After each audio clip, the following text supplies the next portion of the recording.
So the Super Tourers set off on their warm-up lap around a soaking Mount Panorama circuit. And in the UK, I can tell you that all the money would be on the Audis right now because of the four-wheel drive and the traction advantage. But the tyre situation is a little bit more fluid here, shall we say.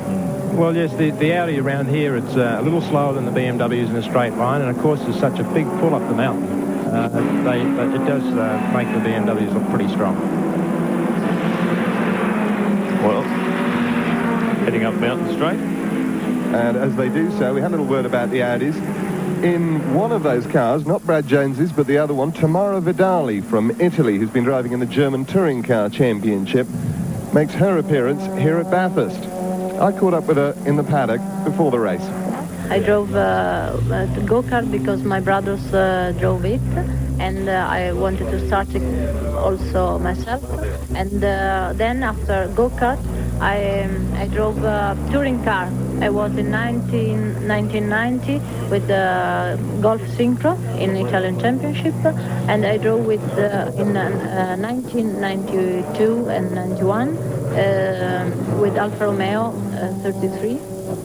The Turin Championship, and in '92 I won the championship. It was the first time that a woman won this championship. There were 200 drivers behind me, so it was nice.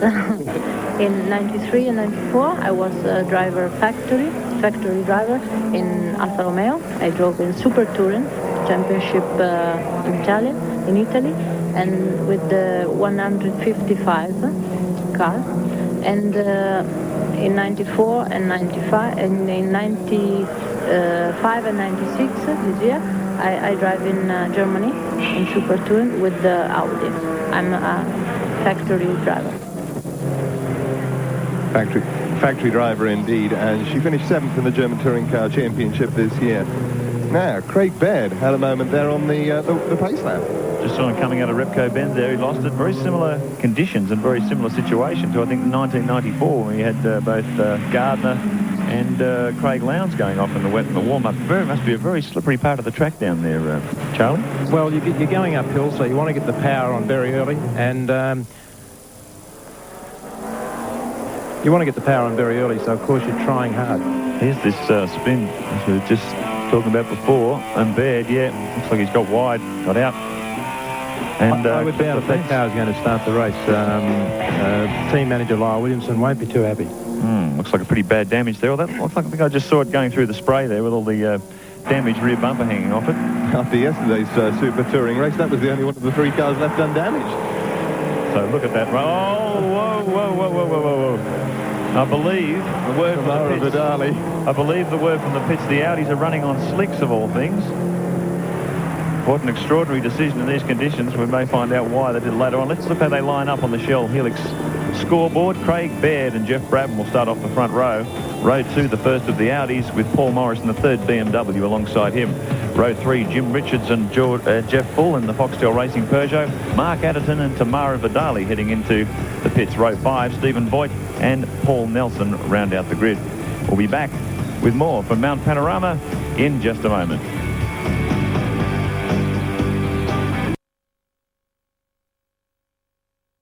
Different types of wet weather tyres, and it's going to be very, very critical to pick the right one for the start of that 1,000-kilometre race. I know the BMWs at the recent Super Touring Championship round at Phillip Island, they put on some Michelin wets, and they were absolute dynamite in qualifying. They were back-to-back. They were 4 seconds a lap faster around Phillip Island than what the Yokohamas were. So I'm sure they're on the Michelins here, which will give them a good chance. Well, the car's on their final warm-up lap now. Another opportunity to get used to the conditions after the delayed start from earlier on. And Craig Baird is there after that moment on the earlier warm-up lap when he just touched the wall on his way up the mountain. It just seems to have removed the bumper and no more damage than that, because the car will start from pole position. Yes, it'll be interesting to see whether that rear bumper section, it does affect the car aerodynamically, and around here he could find it a very loose car in these wet conditions, so it'll be quite interesting. Baird cut a 2:19.97 lap to take pole position in the dry earlier in the week, but gee, these slippery conditions, they'll be way off that time in this 8 lapper this morning. And it's interesting to watch the progress of Bradley Jones and Tamara Vidali in the Audis, the only car in the field with four-wheel drive transmission. And slippery conditions and on some parts of the circuit, I guess that'll be a big advantage. It certainly will be. One of the interesting things here, like Brad Jones and Craig Baird and Jeff Brabham and Paul Morris, haven't done a lot of laps around Bathurst. And in these wet conditions, you must know where the wet sections are and the water runs across the track. That may catch them out, so that allows Jim Richards in the Volvo and Brad Jones to make a move. Yeah, I noticed Brad Jones showing Tamara Vidali the way where to go in wet conditions earlier on. Well, getting close to a start now. The warning lights are off. Brad Jones waiting to start behind the two BMWs on the front row of the grid. Jeff Brabham, saw him take the lead in yesterday's race, only to spin on the last lap coming over the hill. Had quite a wild ride and very lucky man not to touch the wall. Car 10, Craig Baird, our pole man. Wipers wiping furiously. They've just got the green light. Craig Baird, Jeff Brabham. And look at this leap off the second row as they come up toward Shell Helix corner. Oh, and Richards there. Richards, I think, got a touch with one of the Peugeots. A dreadful start from Brad Jones. Well, we saw yesterday in the dry conditions, Charlie, the Audi is just very, very slow off the start line. Well, it shouldn't be. With four-wheel drives, it should be right at the front. But Paul Morris made a brilliant start from the second row there. He's leading going up here. Paul's going to be very, very tough. We saw Morris leap off the second row, and he's opened up an enormous gap on the field as they come up Mountain Straight toward Repco Bend for the first time. Two BMW teammates tucked in behind. Craig Baird in second position, Brabham in third, and Jimmy Richards in the Volvo, showing his experience, and he has proven a deft hand in wet conditions in the Volvo. I think Jim's going to be a man to watch here. Certainly will. Look at that. The duck down the inside coming into the cutting. Jimmy knows his way around here. Up the inside of Jeff Brabham. Craig Baird now struggling for traction in the BMW. Here comes the Audis. Vidali looking to go around the outside of the BMW, but not successful there. Field sorts himself out coming across the top of the mountain for the first time. Plenty of spray. Paul's having a great run here. There's no spray in his vision. He's going for it. He's only got 8 laps to do, and he's going to be very tough to catch. Jeff Bull having a good run in one of the Peugeots there as well. Really starting to push the BM in front of him.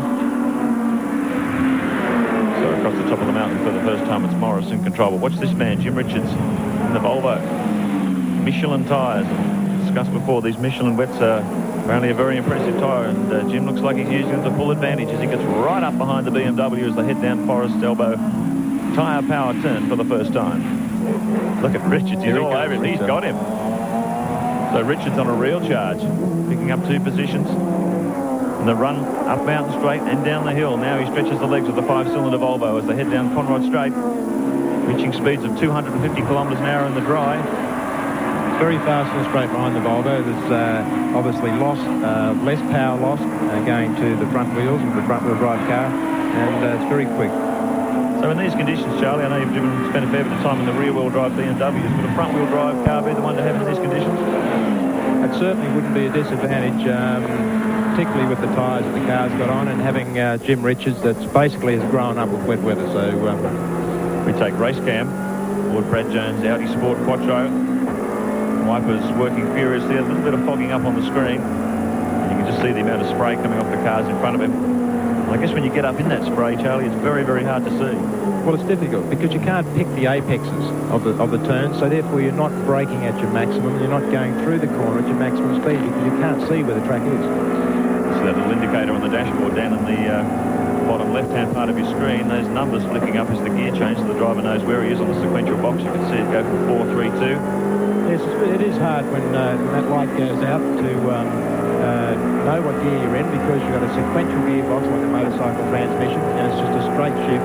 So that light is very helpful in tricky times. So Paul Morris, first lap around, a 2-minute 46.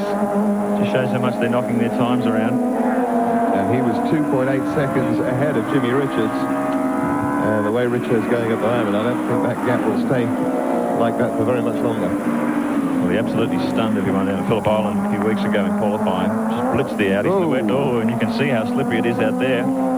Juggling about 300 horsepower with the rear wheels of this BMW, but even when it's this slippery, that's a lot of horsepower to juggle. It's fascinating to watch a man with the experience of Jim Richards and the different lines that he uses and chooses where he knows he'll be able to get more grip. Perhaps it's because of the the amount of oil and whatnot that's on the circuit, and it won't be on perhaps a slightly tighter line. Well, if you remember in 92 when Jim won the race up here in the wet, Jim knows his track in the dry as well as the wet, and he knows where the puddles are, so we're driving around them to make the car get maximum grip. Well, we're certainly monitoring this gap. It was 2.8 seconds between Morris and Richards when they come across the start-finish line. But Not that anymore. It doesn't look like anything like that now. Richards is taking huge amounts of track out of Morris's lead. Look, he'll be right on him as they come through this time around down toward tyre power turn. And Morris will have his mirrors full of the headlights of Jimmy Richards' Volvo 850. Tremendously experienced driver, 49 years of age, originally from New Zealand, now lives in Melbourne. And Jimmy Richards, boy, what a record. 5 times Bathurst 1000 winner, 4 times Australian touring car champion. He loves to drive everything, and he drives it with great gusto. Look at this battle now. Baird, Poole, Jones, Brabham locked in the battle. Third, fourth, fifth and sixth down Conrod Straight. Look at this. Through the spray. Craig Baird still managing to hang on, but a great drive here from Jeff Bull in the Peugeot 405. Hasn't been a particularly competitive car this year, but as we say, in wet conditions, Charlie, it's one of the great equalisers. Well, it is, and as you say, they've had a lot of problems with the Peugeot's finishing races this year, and it's good to see him up there. It's going to give the team a whole heap of boost for the rest of the series coming up. It's any consolation. I have one or two problems getting to finish races in the UK as well. It's not been a good car to have in the UK series this year, but that looks as though it might be put right for next year. On board here with Brad Jones, we take a look at the back of Jeff Bull's Peugeot as they come across the line to complete lap 2. So the order now, Morris with Richards closing. Craig Baird in third position. Bull and Jones. Or even Jones and Bull there. Very tidy move. So Brad now moves up another position. Takes Bull for 4. Morris, Richards, Baird and Jones. That's the top 4. Now, looks like Paul has responded to Jimmy's charge there. Yes, he has, because I'm sure that Jim would have got past Paul before the start-finish line on that lap, but he's definitely responded and pulled out a little bit. Well, that previous lap was a flyer for Jimmy, a 2-minute 42. Morris did a 2:43.4, so he's pulled 1.4 seconds off Morris that time around, but Morris now has responded on this lap. So, fascinating battle here between the German and the Swedish cars. If there was an award for the best sanding car here, I reckon it might just go to the Volvo, don't you? It really is. It makes a fabulous howl, that 5-cylinder engine.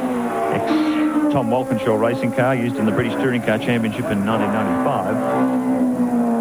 And used to great effect here. Peter Brock driving the car throughout the Super Touring Championship. But this one-off race at Bathurst, Peter wanted to concentrate on his Holden Racing Team commitments, so handed the wheel to Jim.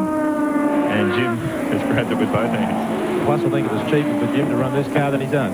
Yeah. So Richards trying to close the gap to Morris. Teammate Craig Baird some 5.3 seconds behind this pair last time across the line. Jones, of course, taking full down to pit straight last time. So positions changing. This is where the battle is, though. Richards, see if he can close on the BMW down corridor straight this time. The thing that fascinates me about this car, Charlie, is that the Volvo is obviously a physically much larger car, and it can still haul the mail in a straight line compared to a smaller, more aerodynamic shape. Well, it's got a great horsepower engine, and of course, as I said before, it's driving through the front wheels, so there's less horsepower lost than what the BMW is going through the rear wheels. So, yes, it has got a big frontal area, but the car is very, very fast. Jim Richards through the spray, down toward Caltech's chase once again. This will be 3 laps when they cross the line this time around. It was 8 lappers, so Jim Richards has got plenty of time, it seems, to plan a move. Paul Morris proving equal to the task in these slippery conditions. Well, Jim's in a good position here. He's just pressuring Paul. Paul hasn't, as I said before, hasn't got a lot of experience around Bathurst in the dry, and particularly not in the wet conditions. So I think Jim's just waiting